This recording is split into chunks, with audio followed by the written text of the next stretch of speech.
Hey, what's up guys? Today I'm going to be making a low profile contemporary coffee table. And to make this I'll be using pine plywood. I wanted the coffee table to be in the neighborhood of 24 inches by 36 inches.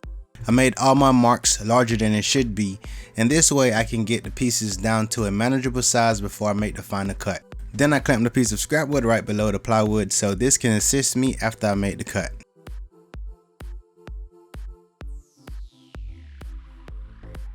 I then set the blade to make a 45-degree cut. Now the cut I'm making here will be for the height of the coffee table.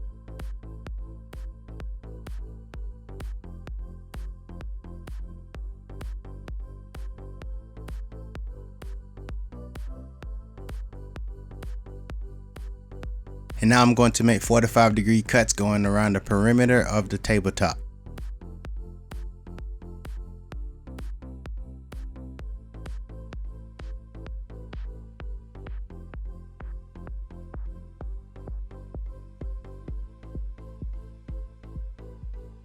So we're going to head over to the miter saw to make the cuts for the sides, and each end has to be cut at a 45-degree cut, and this will give a much cleaner look. Now often I get questions, why do I go back and forth with the saw? And normally I do this because I find that scoring the top of the wood first before making the final cut would reduce the amount of blowouts.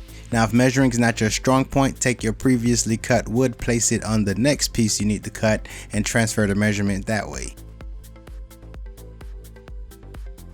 And now I'm going to take some of the scrap wood and cut those down to make some corner brackets.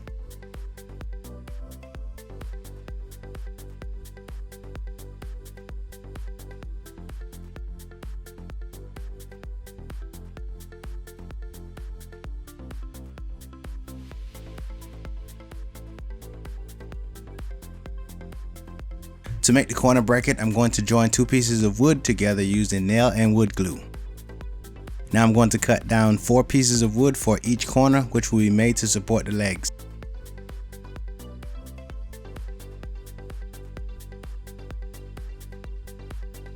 Then I'm going to add pocket holes, but only on 2 corners.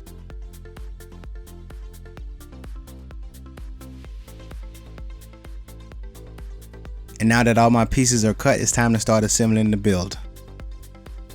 And now to attach the corner bracket, which is made to support the corners.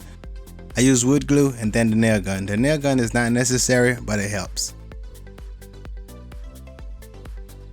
And after all the corner bracket was installed, I added a screw to help secure this more.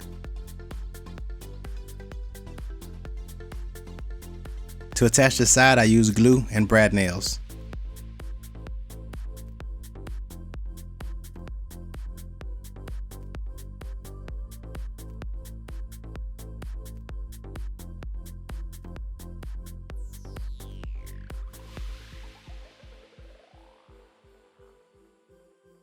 Now that the sides are attached, I use the brad nails to nail up the corners.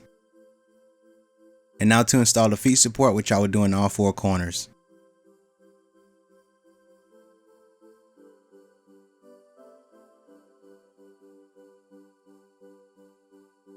Sometimes you don't see everything when you're designing, so I forgot about this piece here, which I then cut to add this as a leg support.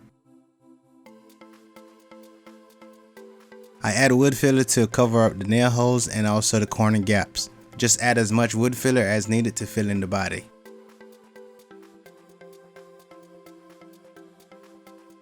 After giving the wood filler enough time to dry, I use the orbital sander with a 220 grit sandpaper to sand it down.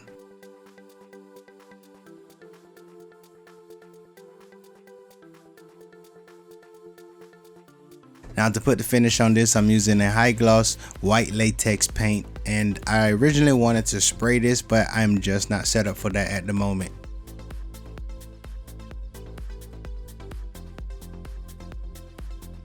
Now adding the fabric to the bottom may be a bit of an overkill, but I just thought it gave it a nice look.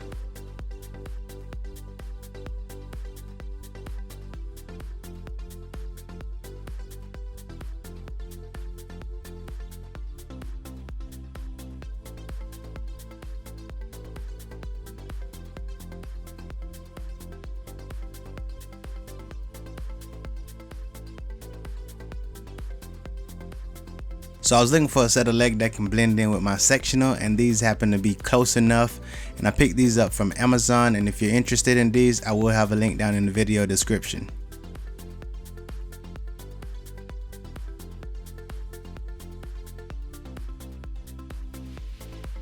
Minus all the 4 to 5 cuts, I thought this was a simple build, and with the added legs, I thought that gave this piece an expensive look. Now this build was a request I received a while ago, but I finally got around to it. And that's it for this show, guys, so be sure to like, subscribe, and let me know what your thoughts are down in the comments, and definitely hit the share button, help the channel out a ton, and I will catch you guys on the next one.